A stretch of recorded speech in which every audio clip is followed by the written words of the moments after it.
Gentlemen, I have a question for the two of you before we start recording today. Do you ever find that you've forgotten that we've done an episode on a show before? Because pretty much all the time. I had that situation yesterday. So we had a fan reached out to me and they were like, "Oh, you should really do this show after our episode of Alias came out." And I was like, "Oh, we've done that before." So I'm just going through our catalog of all of these episodes we've done. We've done like 100+ episodes. And then I literally saw that we did Pokemon and I was like, no way did we do Pokemon, and I completely forget it. And then Rich is going through exactly what I went through because I was like, no way. So I start listening to the episode and I was like, wow, Geoff, that is such a good point about Pokemon. And I'm like literally losing my mind. So I guess going into this, like, do you guys remember every single show we've done for this podcast? Here's the problem. You can't just Mandela effect things that you have ADHD about. Yeah, you see, Rich lives in a Groundhog Day situation where every week we're just doing John from Cincinnati. We all know that. It's just, this is John from Cincinnati with a plane crash that we might be recording about in a little bit. Every show is John from Cincinnati. I get that with showrunners when I'm putting together notes. I'm like, there's no way this is the 4th time we've covered this person already. What more do you want me to tell you? How many times can we talk about Jake Johnson Abrams? Yeah, no. Next time we bring up Mike Schur, I'm just going to tell you his zodiac sign. Like, I'm going to give you Mike Schur's star chart. I'm ready for the point in time where Max just is like, I refuse to talk about Mike Schur anymore. This is it. Go and listen to this episode. I'm just shade smoking. Like, look, if you don't know about Darren Star by now, I can't help you. Well, I am waiting for the moment that we do. I do think we should do Ballers Book Club as like a part of our as like a run of the podcast, because like that was our test episode doing Ballers, and we haven't done it since, right? We didn't actually like put it out. Yeah, without us like actually recording, us like trying to stay sane all in the pandemic in our homes and being like, hey, watch season 1, come back, we're going to talk about it all together. And then, that was sort of the original birth of this podcast. And then there's a secret episode that no one will ever hear because it's so bad that I will never release to the light of day. There's one of my favorite podcasts, 99% Invisible, has been for the last year has been doing a book club on the Power Broker. And, it's a podcast that's normally about like design and evolution of design, etc. But this, they just decided once a month we're going to do a group of chapters from the Power Broker until they cover all 1,100 pages of the book or something like that. They got like Conan O'Brien on, they got AOC on, they got Mike Schur, they got like Brendan Lee Mulligan, Pete Buttigieg. 4 amazing TV writers. and it was just like, oh, this is like, I want to do the low rent version of that. Can we get Conan O'Brien? Can we get Elizabeth Warren to come on and talk about Ballers? We'll crack some Michelob Ultras. Oh, baby. So, Elizabeth, we want to talk about economy stabilization. And also, what did you think about Ballers episode 2 when the GM decided to cut the player that was, I don't remember any of the Ballers' names. It's okay, Geoff. It's okay. They're just Denzel Ballers Washington's son and Rob Corddry. It's okay. Hello, passengers, and welcome aboard the TV Pilot's License with service to New Jersey in Wiscayac High School. We ask that you please fasten your headphones, secure your podcasting device, and remember, keep your friends close and your potential food sources closer. Also, no peanuts will be served on this flight due to a severe allergy. Welcome to the TV Pilot's License. My name is Geoff Kerbis, joined by Max Singer and Rich Inman. How you boys doing today? When you said we were doing a horror show this week, I didn't know you meant in New Jersey. Ooh. Rich, how are you? I'm doing really good. This being an aviation podcast and us starting off with a pilot that involves a plane crash like immediately is something I did not think about until this precise moment, and I'm unprepared. Well, boys, I am excited to tell you that we are talking about the show that is on a lot of people's minds, and that is Yellowjackets. But before we do so, Max, do you mind telling folks what this podcast is all about? Yeah, today's episode is going to be the bee's knees. Here at TV Pilot's License, we break down and analyze the pilot episodes of some of TV's most famous, or in some cases, infamous shows. We learn more about how these shows came to be and were originally made, if they're effective pilot episodes and making us want to watch more, if they can be made today. Go back and stream our old episodes from wherever you listen to podcasts from. Check us out on YouTube and TikTok to see our smiling faces. And if it is your first time flying with us, then welcome aboard. And Rich, what is your question of the week? Oh boy.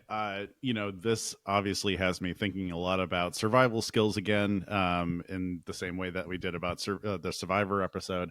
I want to know what if you had to be put in one of these survival TV shows, whether it's Survivor or Naked and Afraid or whatever the hell.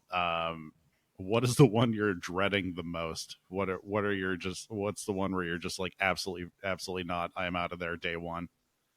So, have you guys ever heard of the show Outlast? No.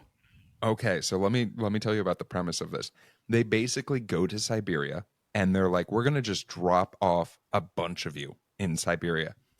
And then you're going to have a camera that, like, they set up cameras so they can see how you're doing. And you don't know when the other people tap out, right? So the entire idea is just, let's see who can last the longest and maybe they win, right?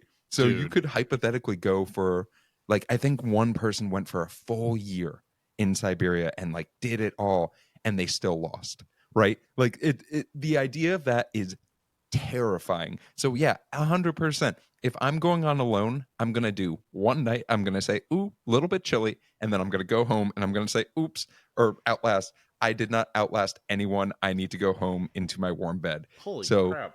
Yeah, that's the one that I'm sort of like, no, like Survivor is chump change in comparison to this show. That is physical and psychological torture. That's insane that we filmed that and put that on TV.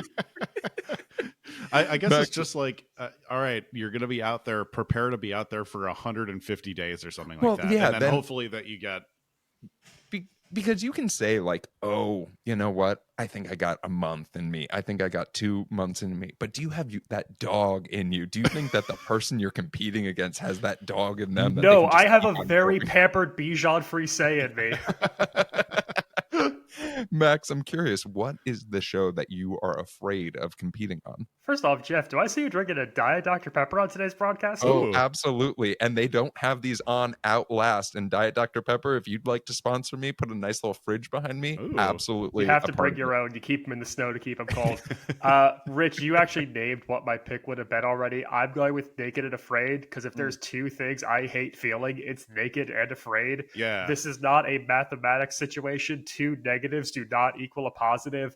It just seems like you're so exposed. I don't like things that secretly film you with like infrared and like night vision and things like that. It just does not feel like a thing that I would enjoy. I know there's probably a crew somewhere eating craft services, but it does not feel like in the same way that in Survivor, I know there's a crew eating craft services somewhere. Just a hard pass on that show for me. Yeah, I was actually going to pick the same one. However, there's this show that I've been getting advertised on, and I cannot for the life of me remember the name of it. It's on right now. And basically the premise is like Jeff, it's Outlast, but another person in a control room decides whether or not you get to get out. So no, not only that's insane. You do not have the ability to call a rescue chopper or anything like that. What is it, Max? You're talking about Extracted on Fox. Yes. Yeah. It's basically what you pitched, Jeff, combined with like Deal or No Deal somehow. Yeah. And not only that, there's also Deal or No Deal Island, which is I was about to say that's a new one too. It's Joe Manganiello hosting, and it's basically a Survivor, but with random games of Deal or No Deal in the middle of it. Okay, so Extracted. Sorry, that's Dr. Moroshin. That's twisted.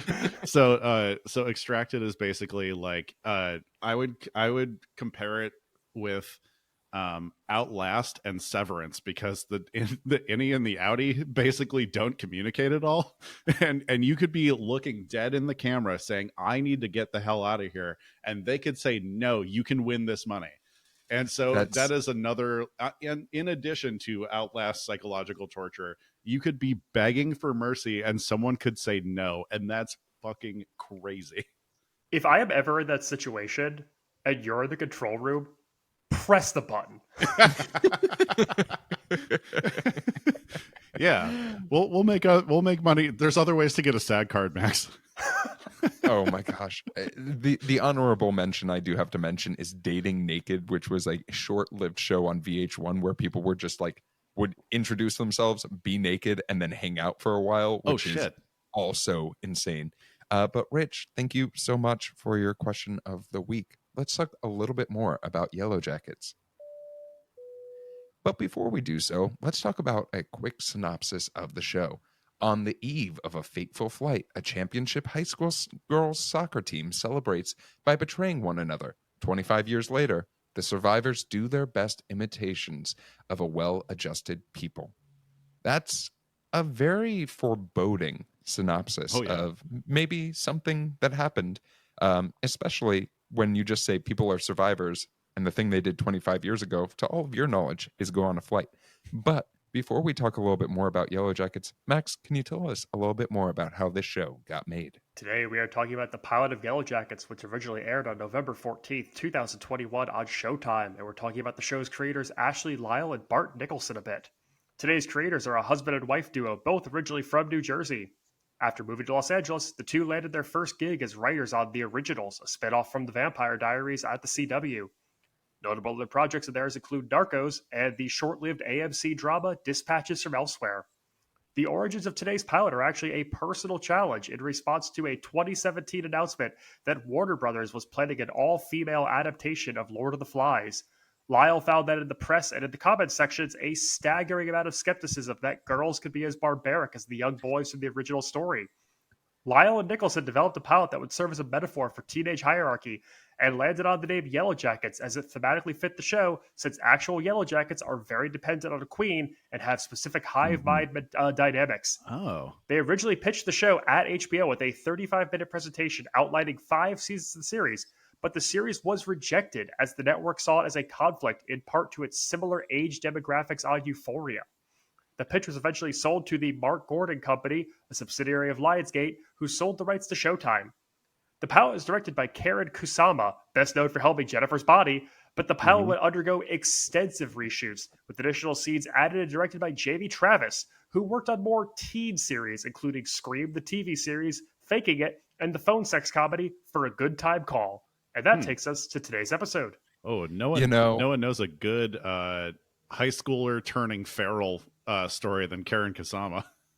The other thing that just is on my mind is, when I think of the show Euphoria, you know what I also think of? This show. And let's talk a little bit more about this show, because we were on sort of this streak of having amazing introductions, these amazing cold opens that sort of literally set the tone. Yeah, it is cold. There is a woman who is running through the woods, and then it was terrifying. It is this terrifying setting the scene of, this is not just going to be a fun show. This is not people who are on drugs like Euphoria. This is people literally hunting down a human being and then gutting it like it's a deer. And building tiger traps. So I'm curious for you too. Were you as enticed and drawn to the TV as this being our introduction to the show right off the bat?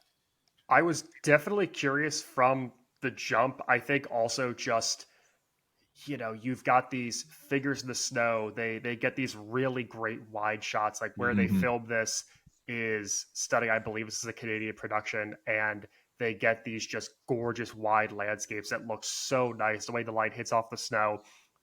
Getting ready to do this though, and learning about Jamie Travis getting brought in to also kind of help co-have the pilot. My first thought to that is, how dark was this show originally? If they had to bring in the MTV teen comedy dude to get some new scenes in there and direct some new stuff, because this must have been horrifying. And Oh, Showtime yeah. was like, hey, like we got to pump the brakes and lighten this up just a little bit. And that was actually my initial interpretation of what the show was going to be when that's how they opened it, with the girl running through the snow and getting ensnared in a tiger trap. And I actually didn't know it was a Canadian production. You say it's by A24?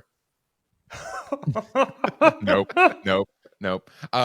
So I think that one of the things that we're going to do today, especially given the way that this show is constructed, is this show relies on the present as well as the past. There's a ton of flashing back and forth. And even from 2021 to 1996 and before 1996 as well in certain instances. And I think in order to do it justice, we sort of need to look at this from what we know in the past of 1996 to what we know in the future of the survivors that we've been introduced to through this show. So I'm curious for you too. This is another show where we're sort of like using school to get an identity of our characters, their backgrounds, who they are within social circles, a horror-based breakfast club, if you will. Yeah. And we have this soccer scene, which I'm not even going to comment on the soccer strategy of a varsity high school girls team. They're doing things that aren't done in high school soccer. And that is a wait a minute moment for me later. But I'm curious about Geoff the has dynamic. With the gameplay in the cannibalism show. I'm really, we can talk about strategy all day, but they're going to nationals, Geoff. There's nothing you could say. Yeah, I know I can't get them to make any changes, but I think what's more telling outside of this, hey, we have a group of soccer players, is seeing how they interact with each other and just how different a team of people can be. So I'm curious from the two of you, what are some of the striking intros that we get from these characters that maybe you're a little bit more intrigued by, or maybe you're like, hey, that seems like a faux pas and I don't need to know anything more about said person? I do love the kind of like goth burnout girl that they have in Misty, right? That's her name. Natalie. Natalie. Her intro I think was pretty terrific. The rest of it was very like, all of the intros are just like very, very high school. It's like boys sneaking in their rooms. It's figuring out what dress to wear, that kind of stuff. Like, but I did like the goth girl who's surprisingly good at team sports thing that you can see in quite a few other like sports movie examples and stuff like that. I think I really loved it. Max, what about yourself? Was there a character whose intro you were sort of like, ooh, I'm intrigued by? I mean, it's definitely clear up top that you're going to have Jackie, the younger version played by Ella Purnell, is like, she is our main person here. Like, she is our team captain. She's the first person we meet. It seems like a lot of things in this story center around her. She is the character where even when she's not on screen, people are talking about Jackie. Like, she's always in the conversation. I definitely am intrigued by her storyline. My favorite person in all the 1996 scenes, though, has to be Misty. Because, like, to talk about, like, a soccer term here, what she does without the ball, like the way she was out the ball, and shout out to Samantha Hanratty on this, is stunning. Because she makes the most with little, like, ad-libs and asides and facial expressions. Her time in the pep rally is so funny, and the way we set this character up as this like silent off to the sides to then get to like what we reveal by the end of this pilot, like that's such an interesting arc because we do it without overexposing this person or without having to explain a ton of things. Like, we know that there's so many missing pieces we have to do, and I think she creates the best mystery as far as this being a thriller series goes. It is super interesting to look at this pilot as a good reveal of motivations of people, both from when you were in high school, and then we'll learn later about motivations from people in the future, right? Because they do change. But you have a character like Jackie who needs to be reminded of her motivations, of what she's good at, by her coach of, you are an influencer, basically. In 1996, without Instagram or Facebook or anything, you are the influencer of the people around you, and you hold a great power. But while someone might be decreed that, there are characters like Thaisa, right? Who I'm just sort of like, okay, super interesting. You are the most competitive person here, even though you're not a team captain. And Rich, you sort of gave a look for our YouTube viewers of the idea of competitiveness. And I want to talk about competitiveness gone wrong. Oh boy. And specifically the idea of, hey, there's a freshman who's underperforming at the states before they go to nationals. Rich, you've mentioned that you're a little bit jumpy around blood. So how did you do at the JV versus varsity scrimmage before nationals? Okay, so a little bit of a trigger warning for anyone who's going to watch this show. There is blood. There is, in fact, a compound fracture that is delivered to said freshman from Thaisa. That was, luckily I saw coming. So I was able to have my phone in front of my face, so I didn't have to see it. I do have to do that. I am such a baby with gore.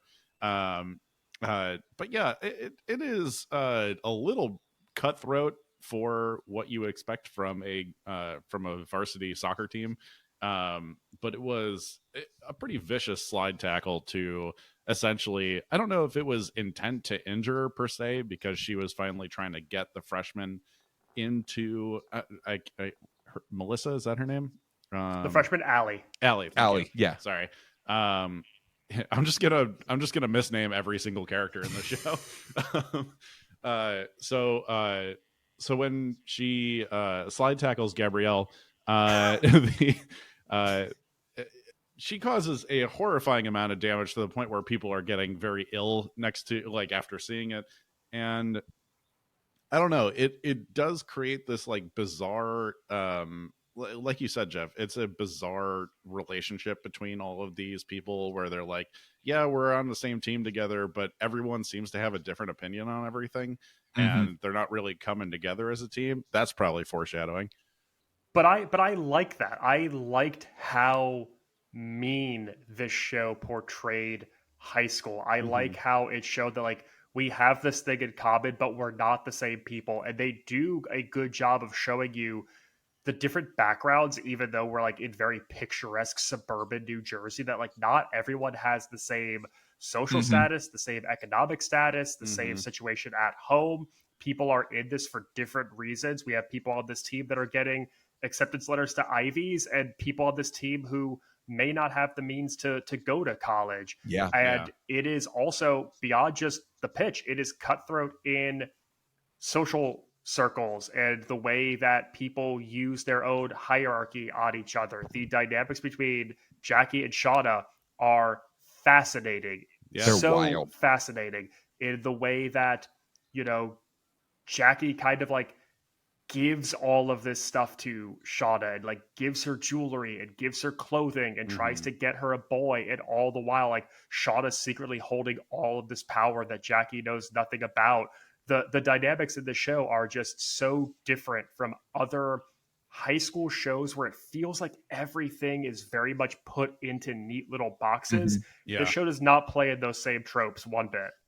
Max, I want to go a little bit further into that relationship between Shauna and Jackie, because this is something I have in gigantic, bold letters in my notes of what the fuck is going on here, right? Because throughout, and I think part of this plays into the idea of just how well this is written, right? For the first half of this pilot, you get the sense that Jackie is the leader of this crew. Jackie is the one who is in power, while there are maybe some free agents or some rogue agents going on in the background with a Thaisa, right? But then there was a part of me that, like, I had this written down, and maybe this is just me being me, but I was like, is this a love story, right? Are we watching the love story between Jackie and Shauna? Because at first I was like, oh, we have our introduction to Jackie and Geoff, and I'm going to talk about the men in this pilot because I have a ton of notes that I wanted. They're so dumb. They're so dumb. But even the coach is dumb.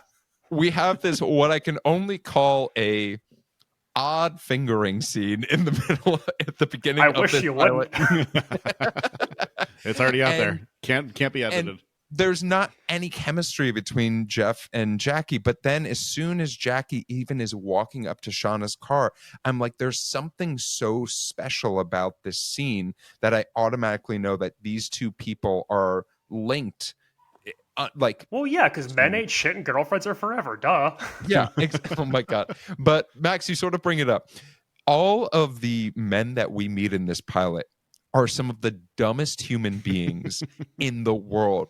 And I'm curious. I really enjoyed it. I sort of was just like, you know what? Men fucking suck. This is a woman-led pilot, and let's just go with that intuition. Did it take you guys out of it at all that the two men that we meet in this, or the two boys that we meet of high school age, are Geoff and his friend who immediately yaks after saying telling Shauna that he loves her? Yeah, I'm a huge fan of the second guy because that is so Shauna gets told that there's this guy at the party who might be interested in talking to her.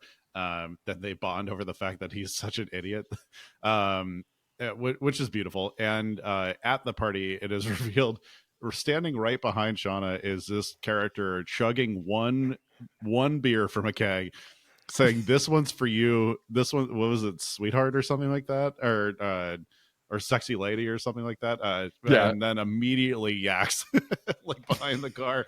It's a truly beautiful scene. I do want to shout out two of the high school men, and they're not smart, but they are credited on IMDb as douchebag and smartass, and they are the two that hang around with Natalie that she drinks in the alleyways with. And the character of smartass is played by Jacob Huston, who was in the first season of American Vandal, and I just love to see that cast stay winning. Yeah. That Oh, God. that one thing of burnout, show us your tits, and then Smart lifting up his shirt, I was just like, this is so clever. And like, this is the humor that I expect from someone who also, from the directing perspective of like, this is Jennifer Body's humor. Like, I can see, Max, when you said that, I'm just Jennifer like, Body is the person. No. The name of the director is Jennifer Bodies. yes, Jennifer Peabody's.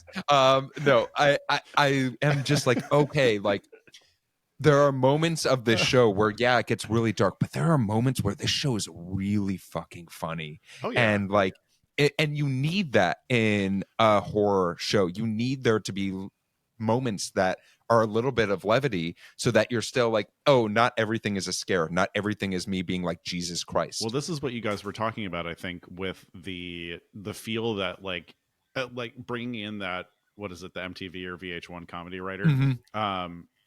That is where I think this show, I think that's all this person's like doing. I think the original pilot, if it was going to be extremely horror related or just like horror centric, they're just going to drop you in that forest really fast. You don't have to do so much of the pretense. You don't have to do so much of the present day thing. It's not 100% necessary. But like, I think what makes the show probably longer is that we get a bunch of that pretense. We get the goofiness of high school, then intertwined with this. These are people who are going to enact their primal instincts. What I appreciate, though, about the high school humor is how much of it is done not through dialogue, but through visual moments. It's the mascot just running around endlessly at the pep rally. It's, I think, Misty mouthing, like, kill them or something when they're in the pep rally. It's Smartass lifting up his shirt and flashing the bullies. It's the member on the Yellowjackets quickly running back to the keg to refill her cup before having to go to the team lineup. It's all those little visual beats, those little moments that kept me so engaged, but also makes it feel so much more foreboding because it does lull you into just enough of a false sense of security. The soundtrack is just killer enough. The jokes are just funny enough that when we get to 2021, every time they cut to that and you see where we are 25 years later, you see how bleak it is, you're like, I know I'm going to get my heart ripped out, and I am Yeah. aware that this show is a lot about cannibalism. Yeah. So, we didn't talk oh, so go. much yet about the future, or the present day, I should say. Do we want to get into that at all? Or? Yeah, I love that you brought that up, Rich, because our introduction to the present day, I think, is done in a very creative manner. Of we get a series of interviews by someone who says, and key point is they say that they are a ghostwriter and they want to write a book about the 25th anniversary of this horrific plane crash. And it's really a great exposition device. And this is the first time in a while that we've had an exposition device of a character that we don't really see that often. They don't seem to be a main character in the show, but they're giving us a lot of the details of there was a plane crash 25 years ago. They were in the woods for I don't 19 think they months say prior. plane crash early on, though. They just refer to it as like the incident or like your story. It's a while before we actually Yeah. get the details of what That's this true. is. And so that's interesting, too, that we just keep hinting at there was something horrible that happened, but we take a long time to finally tell you what it is.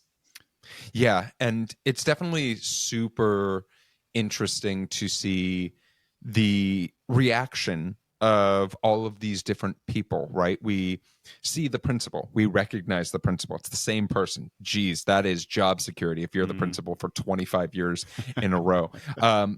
But then from there, we Yeah, go to survive for, this incident would be yeah, just to nuts. survive high school for 25 plus years as a principal is insane. But we find ourselves at Shauna, right? We meet Shauna 25 years later, and it seems like a hollowed person, a person who is just living day by day.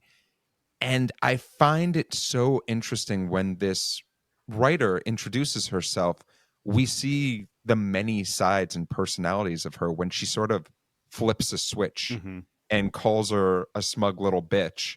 And this is where I was like, oh, this is super interesting. I want to know more about what happened in the woods that changed this human.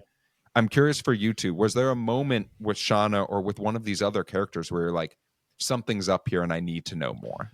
Yeah, I think that is kind of the entire pilot.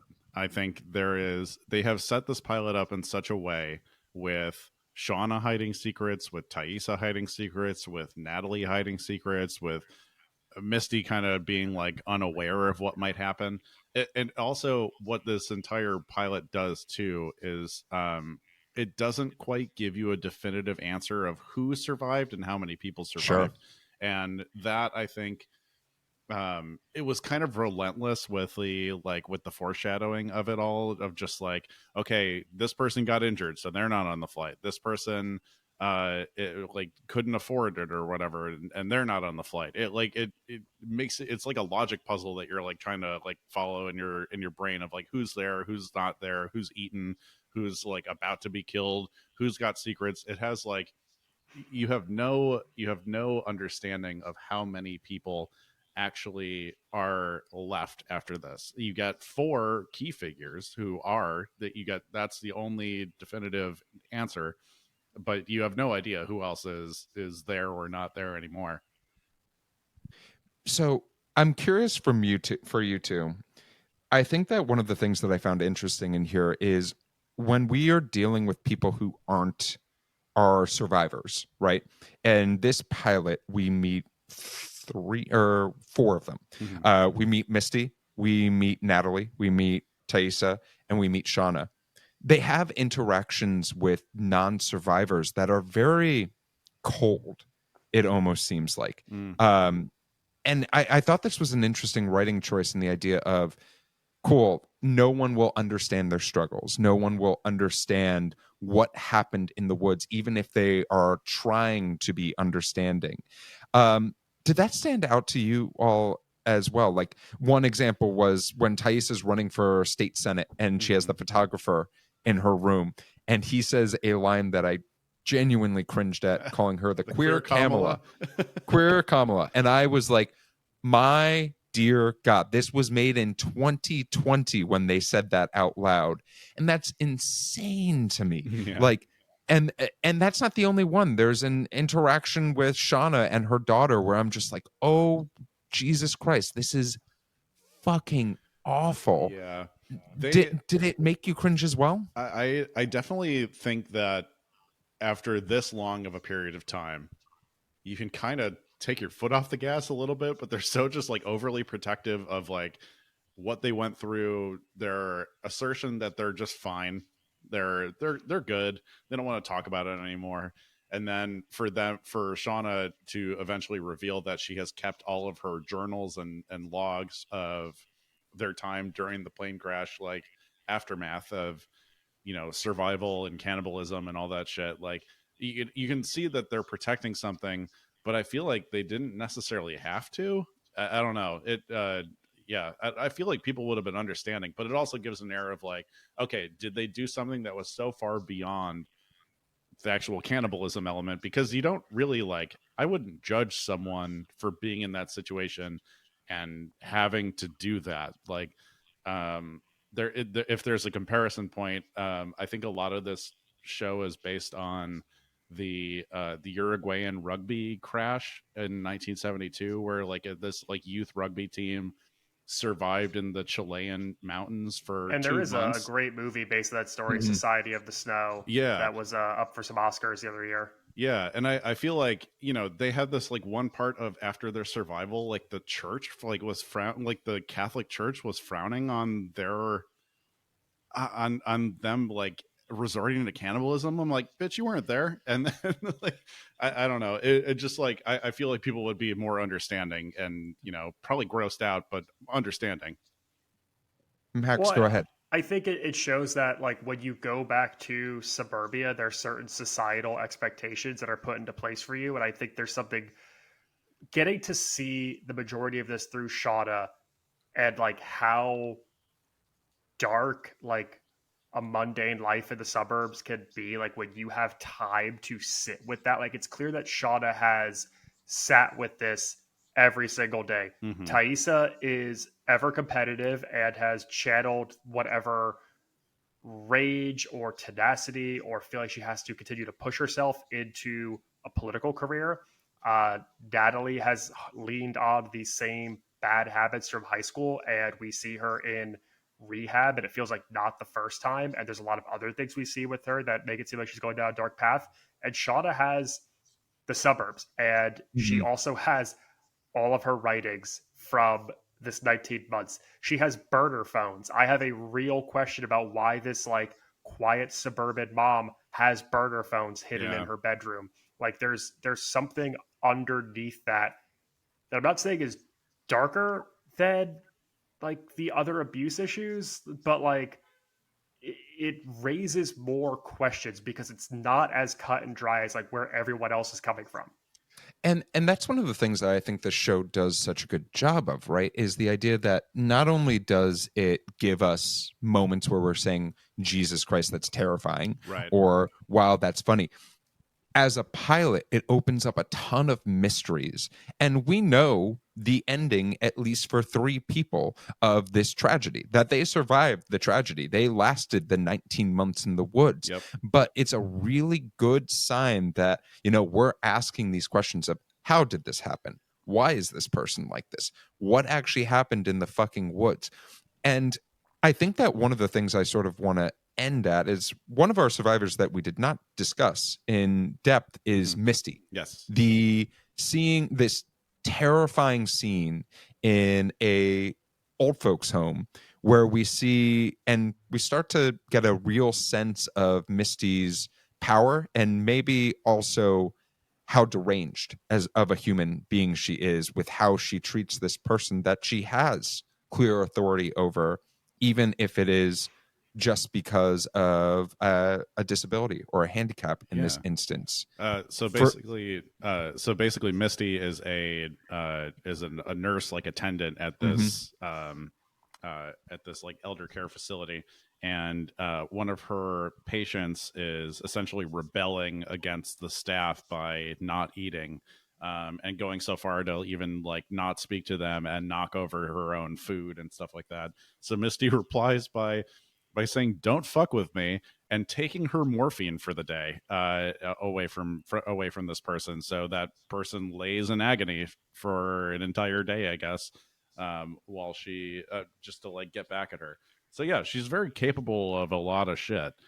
And then you also get the ending of her revealing herself as one of the head honchos of this survival group, basically, that they keep cutting back to. Yeah, that Rich, I'm really glad you bring it up. I thought that was such an interesting way to end the pilot of we see the reveal of the person who slit the throat of this captured person whom, if you looked at the details, this is definitely not a laundry folding show, had a very recognizable necklace that we saw on another character being passed around, and that also being an interesting clue of, hey, it's not Shauna, so obviously this necklace gets passed from person to person. But then to see the person who prepared this cannibalistic meal is also this person that is survived today, and sort of checks one off the list of who's the leader of this pack, who is our queen bee.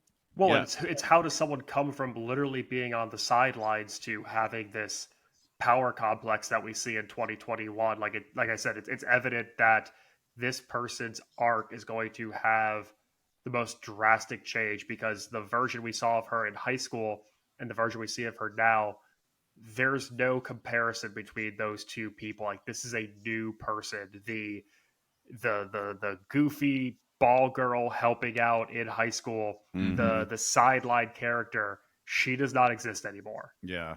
And also, like, in addition to that, we didn't even touch on Natalie's present day of getting out of a sober living, which is clearly just like Passages Malibu or whatever. Yeah, exactly. And then, and in addition to that, also like having like an anger issue kind of thing.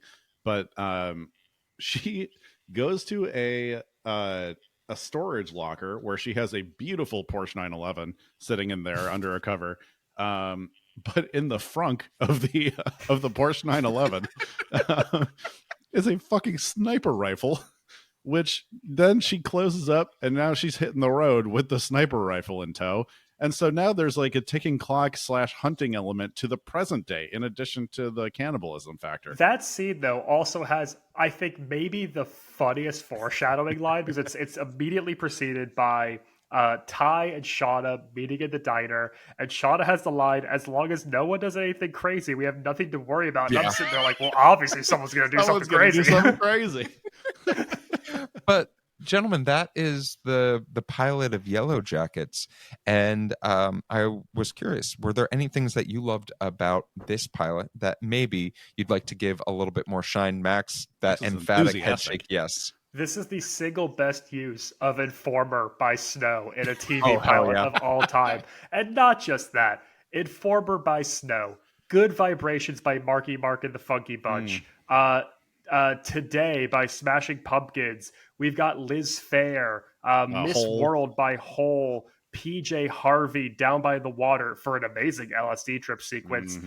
Even the cover of In Excess towards the end. This is one of the best soundtracks we've done on a show by far. It's such an effective use of like capturing 1996, while also not being that thing of like, there's no way these kids are listening to this music. Like, this music's way too cool for teenagers. No, the first time two people are sitting in a car together, we get Informer by Snow. That's the absolute kind of trash you are bumping in that suburban station wagon in 1996 New Jersey. It's 1996. Jim Carrey's on In Living Color making fun of Snow. Like, you're getting busted listening to Informer because it is a lame song. You're about to spend 19 months living in the snow. More foreshadowing.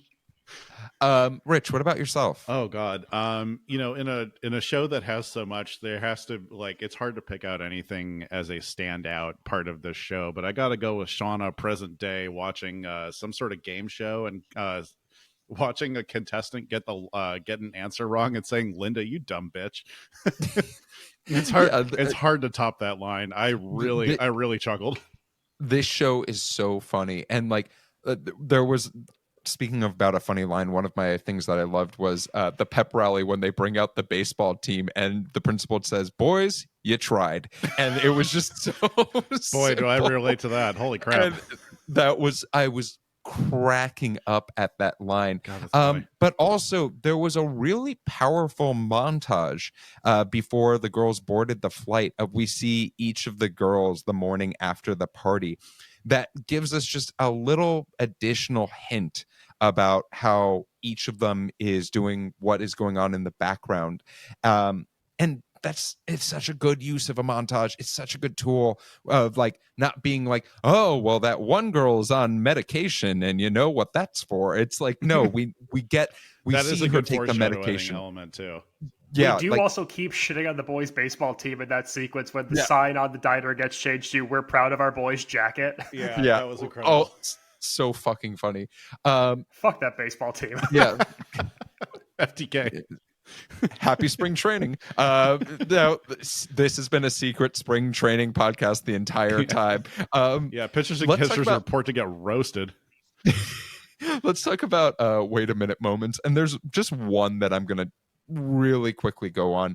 And there was this weird B-roll footage that was almost used at the beginning of like the Jersey Shore and like different like parts of the city and stuff like that. And I was just like, this is so out of place for this pilot that it was off-putting how out of place it was. And it sort of was like, and I'm really happy it was at the beginning because like this pilot had a lot of running room to get me back in, but for like a half a second I was like, oh no, I'm not gonna like this, am I? Like, if this is how we're editing this footage together.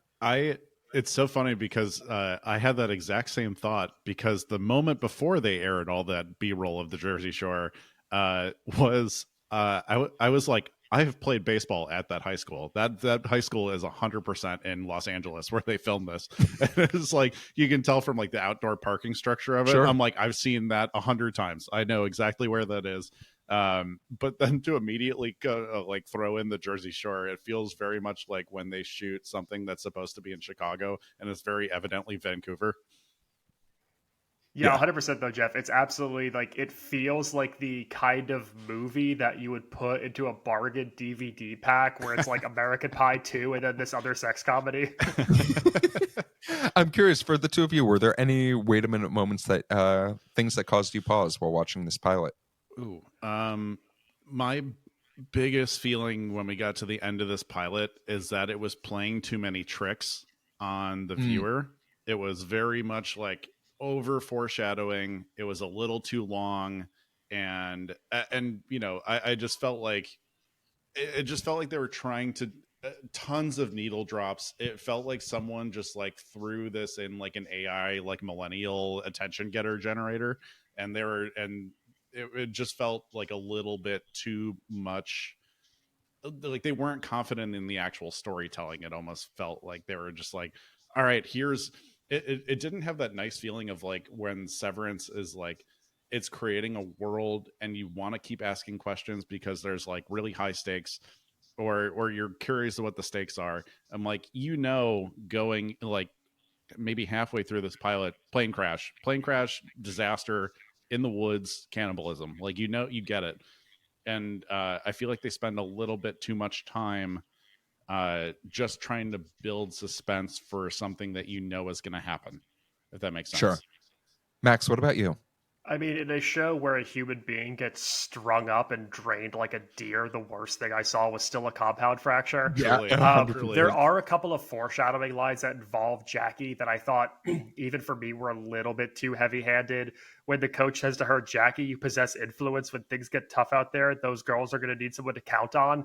Like, that's like 10 minutes into this episode, and I was like, oh, okay, I know where this is going. Or at the very end, where she gives the necklace and says, it's a good luck charm. Now nothing can touch you. And I'm like, well, I know what's coming. Like, those pairs of lines involving Jackie were just a little laid on too thick for me. Yeah. Yeah, I definitely will agree with that. Well, we do have a in-flight question. One more question for you two gentlemen. And our in-flight question this week comes from Jessica.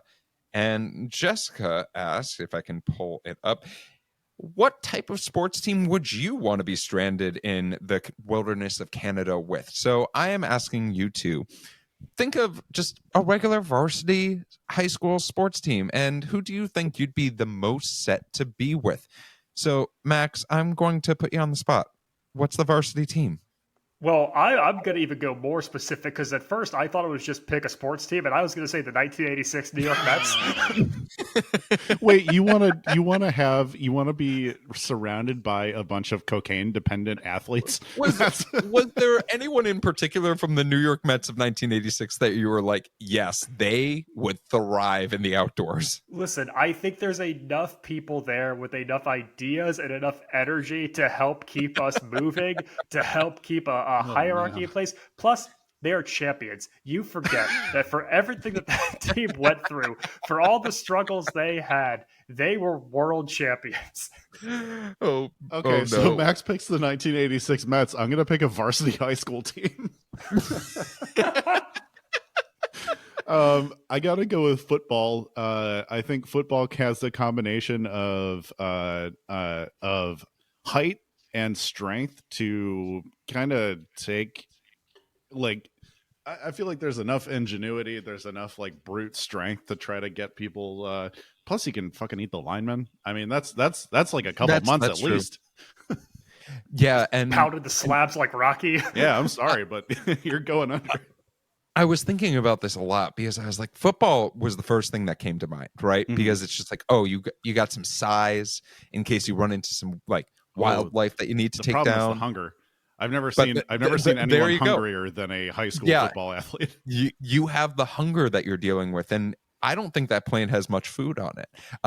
So then I went and I thought, who's hungry all the time? And I thought, wrestling teams.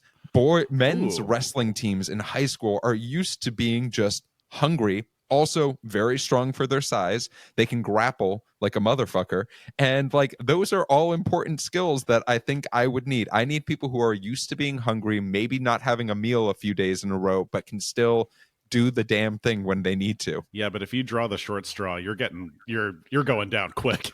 Oh yeah, we're taking out those 115ers in a second. All right, fine. I'll give a high school answer: track and field, because you're going to get the widest amount of like types of people there. You're going to have your shot putters and like your stronger people there to do the heavy lifting. You're going to have your distance runners who could do reconnaissance for you. You're going to have javelin throwers for when you need to hunt and kill people. You have just the most diverse skill set imaginable in that. So track and field, if the 1986 New York Mets are not available. So this is our pitch for the 2028 Olympics, to have the wilderness portion survival of the Olympics. Yeah, and it's gonna be the Outlast sponsored 2028 wilderness portion of the Olympics. Incredible. Well, Jessica, thank you so much for your in-flight question. Boys, I actually have news about our in-flight questions. If you have an in-flight question, you can now actually text us your in-flight questions. That's right. You can save it as TV Pilot's License, and that number is 213-290-1713. If you are afraid to have your voice on this podcast, that's fine. Shoot us a text and tell us where you're from. Yeah, exactly. Those go to me. Those messages all go to me. Well, let's talk a little bit more about the history of this show. There are 2 seasons that are currently available on Netflix, but gentlemen, as of today, when we are recording this, the 3rd season of Yellowjackets is coming out, and there are 10 episodes that are coming out in this season. As far as streaming goes, it's super interesting. Showtime has actually gone on record of saying that this is the 2nd most popular streamed show of theirs. The first actually being Dexter First Blood, starring friend of the show, Jasper Lewis. Yeah. As far as awards go, this show has been nominated for 72 different awards across 2 seasons, and they have 14 wins, including a Hollywood Critics Association Award, some Satellite Awards, a Gracie Award. Unfortunately, a surfboard is useless in the Canadian wilderness, so they do not have any Teen Choice Awards. And one fun fact for you both, I love finding when there's just random stuff that's related to the show or when people are promoting the show. In promotion of Yellowjackets, the show did an episode of Celebrity Family Feud where the 2020 present version of the characters faced off against the past version of the characters. And I just imagine that Steve Harvey was having a blast / the hardest time figuring out what was happening, as he probably is a big Yellowjackets fan. And he's like, Natalie, oh, there's 2 of you. Show me cannibalism.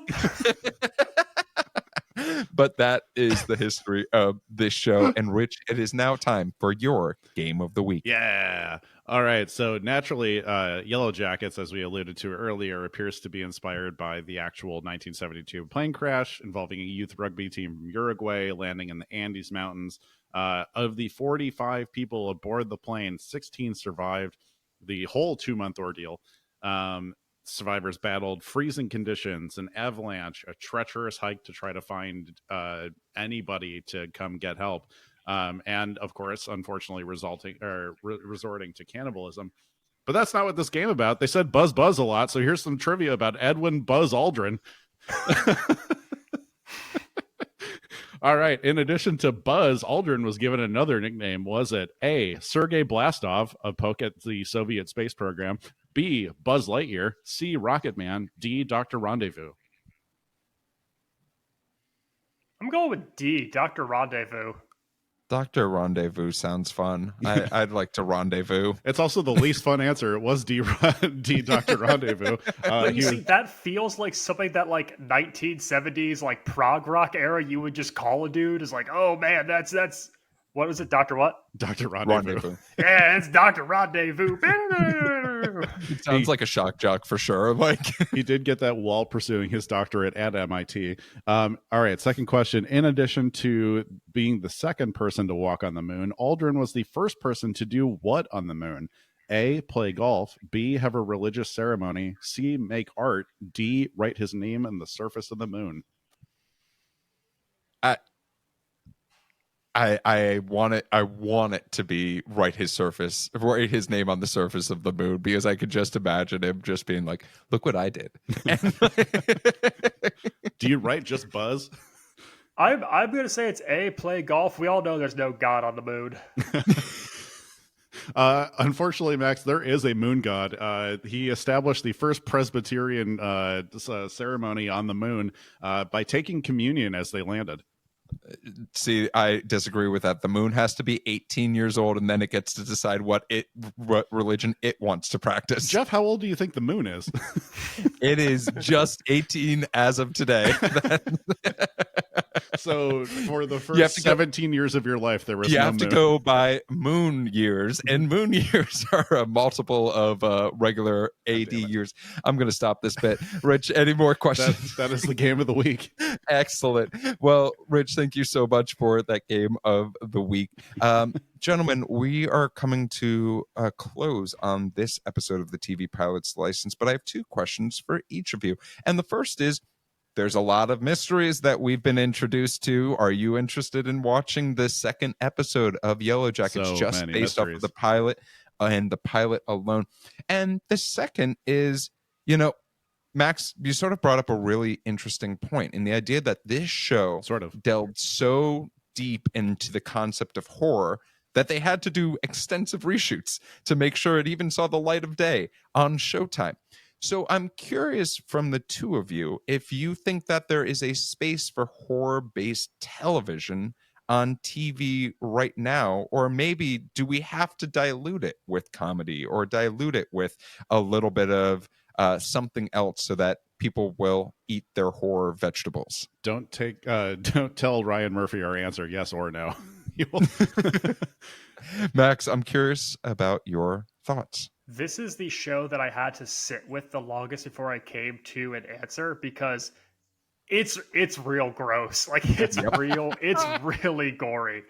And I was not prepared after watching it to say A or nay. Having had a few days since checked out this pilot, I would continue watching. I do think the pilot creates enough mystery and intrigue. Season 1 is on Netflix. I assume you could watch Showtime shows somewhere. I don't know. If you binge Yellowjackets, you are sick. If Yes, you you are. take down this show in a week, you are a sick individual. Geoff, to your second question, are you pitching like the Ally McBeal thing we talked about a few weeks ago, where like they cut certain scenes to make it a TV half hour? Are you pitching the MTV original version of Yellowjackets that's just about a high school soccer team where nothing bad happens? I'm not exactly pitching that. I'm more so pitching the idea that it sounds like there is a lot of resistance to this show. Is, you know, we just went through the history of it. It is a hit show. People love this show.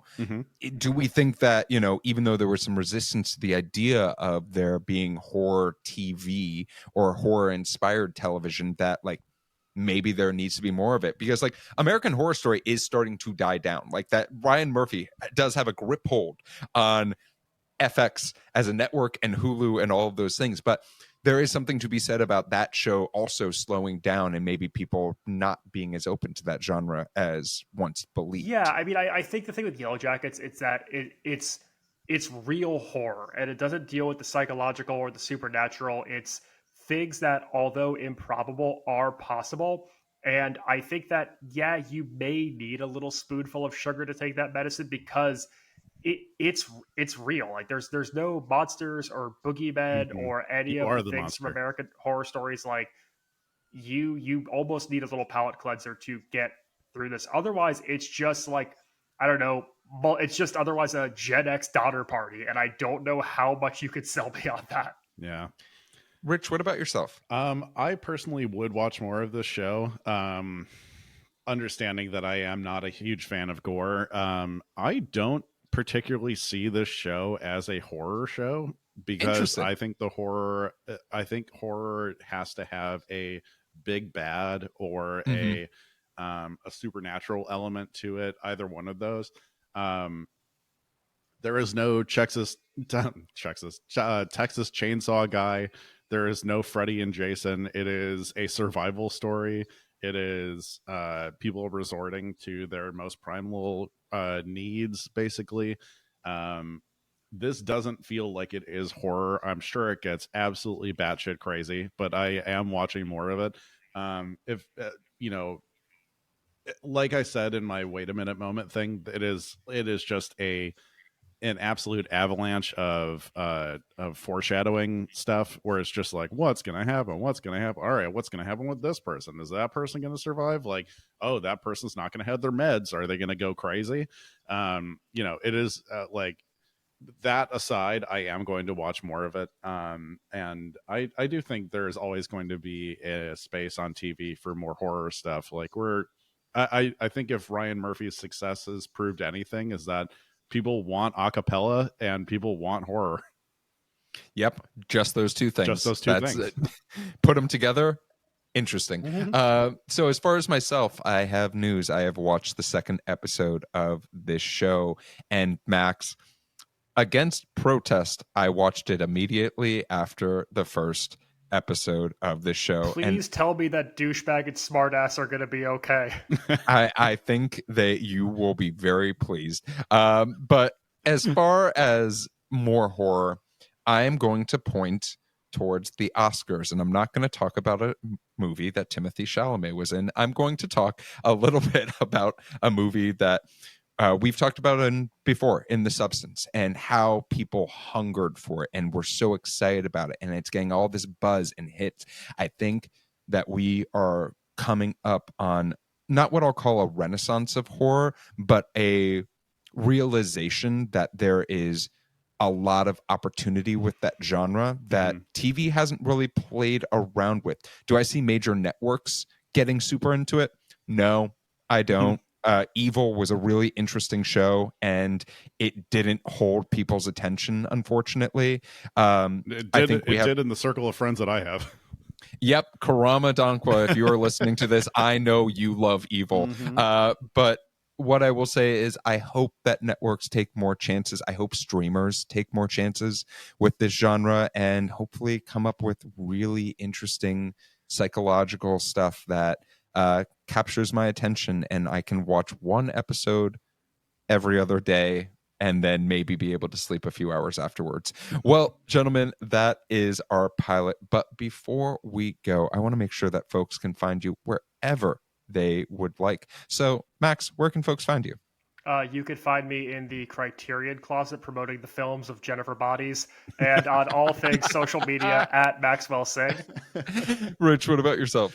You can find me consuming mystery meat, and you can also find me on Instagram at Damn That's Rich. You can find original sketch comedy from Max and myself at Dadwagon Comedy on Instagram or TikTok. And you can find me congratulating under 500 baseball teams and sports teams at local high schools. Good job, boys. You tried. But if you're looking for me on social media, you can find me at Run Jeff Run. You can find the TV Pilots License anywhere you listen to podcasts. You can also watch our smiling faces on YouTube and find us on all available social media platforms. If you have a question about the show or for our next episode, you can always submit a question at tvpilotslicense.com. Or you can leave us a voicemail or shoot us a text at 213-290-1713. Make sure to watch out for some of the stuff that we have coming up, including next week. We are going to be talking about Letterkenny, which I am super excited about. But with the plane landed and the seatbelt sign off, we look forward to flying the bright skies of the TV world with you soon. Until next time, keep your eyes on the skies and your fingers on the dial. Linda, you dumb bitch. I lick it, boom, boom, down.